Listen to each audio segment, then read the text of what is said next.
Excited to welcome a first to Regenerations. Please make a massive noise for Mr. David Warner!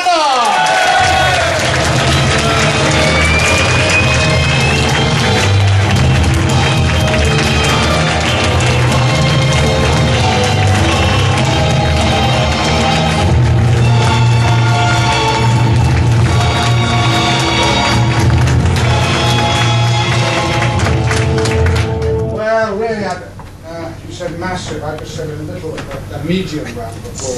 The massive rounds are for people like David Tennant and Derek Jacobi. So sorry that Derek couldn't be here today, but I'm here instead.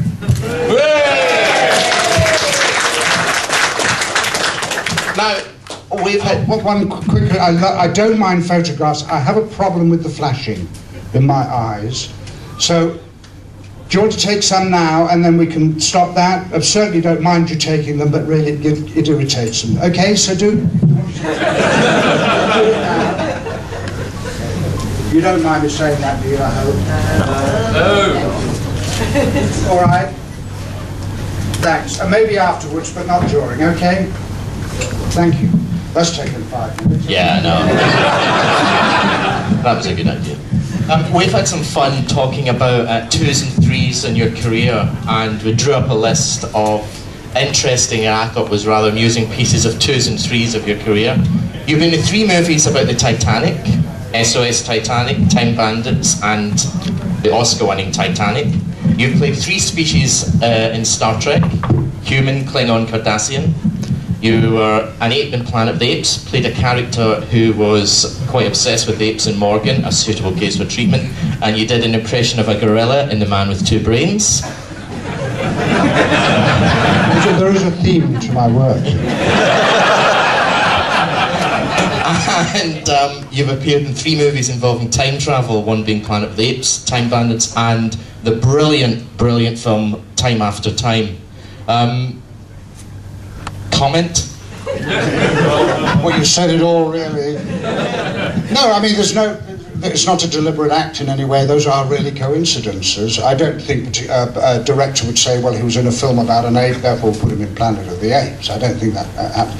Just fantastic coincidences. But I have been around now for just about 50 years in this business. So the odds of little things sort of crossing over, you know, sort of is, in my opinion, inevitable.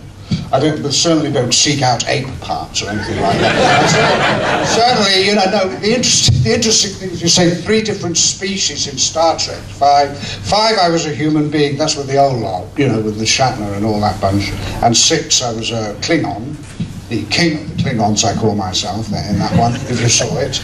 And then with dear Patrick, 2 episodes of Chain of Command as a Cardassian.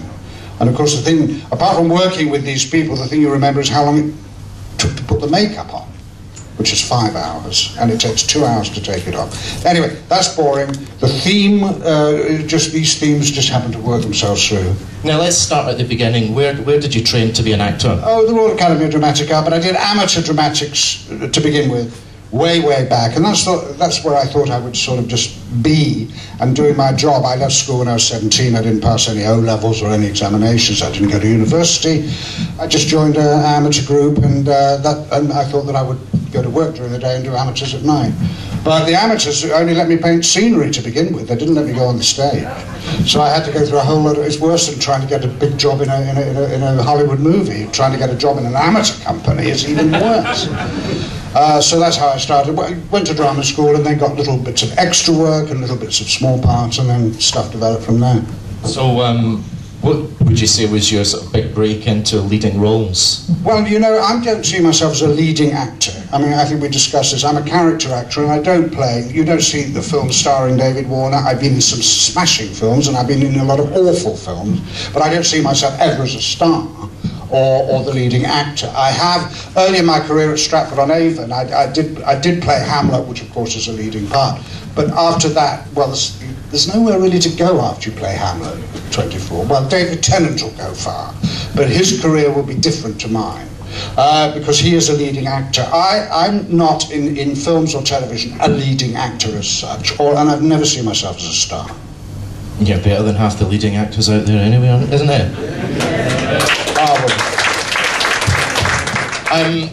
Sam Peckinpah, one of the finest directors ever to make movies. You had quite a very good working relationship with Sam. Sam Peckinpah, who, again, I don't presume that everybody here knows of all the people that we're going to talk about, but for others, all right, who knows about Sam Peckinpah and the work of Sam Peckinpah? Okay, it's just I don't presume that everybody does, and I know that not everybody does. Sam Peckinpah, the great director, he was a great director, he's dead now, and known for a film called The Wild Bunch, which was about the most violent Western ever, but I think it was a masterpiece. And he'd seen me do something, one of my 8 movies. He'd seen me do this black and white film called Morgan, A Suitable Case for Treatment, which was a 60s movie. Wanted me to be in his film. This is in 1968. And flew me over there, and we did this. Yes, we had a good... I did 3 films with him. It was one was the first one I'm talking about is called The Ballad of Cable Hogue, which nobody has ever heard of. Well, maybe people have, but it was a total... The reason I mention that is because it's the total opposite of The Wild Bunch. Wild Bunch, the ultra-violent film practically of all time, followed by a film that he made, another Western with only 2 gunshots in it and lots of music, and it was a comedy love story. Then I did a film with him called Straw Dogs, which in England, and then I did a war film with him called Cross of Iron. So Sam Peckinpah I worked with, again, totally different kinds of people. He's a hard drinking, well, I used to drink, I don't anymore, but he was a hard hitting, and he was a really sort of wild man. And I was a gentle Englishman and chalk and cheese. But again, good supporting parts. Absolutely. During the course of this interview, I thought, because it's David's first and we did this last year, if anyone's got a question, just feel free to put up your hand and we'll have it answered throughout the course of the interview. Is there a mic down there? Yes? Yeah, there is. There's a roving mic. Actually, we've got a question from a gentleman. Put your hand up, please. Yep. Higher. Yep, thank you.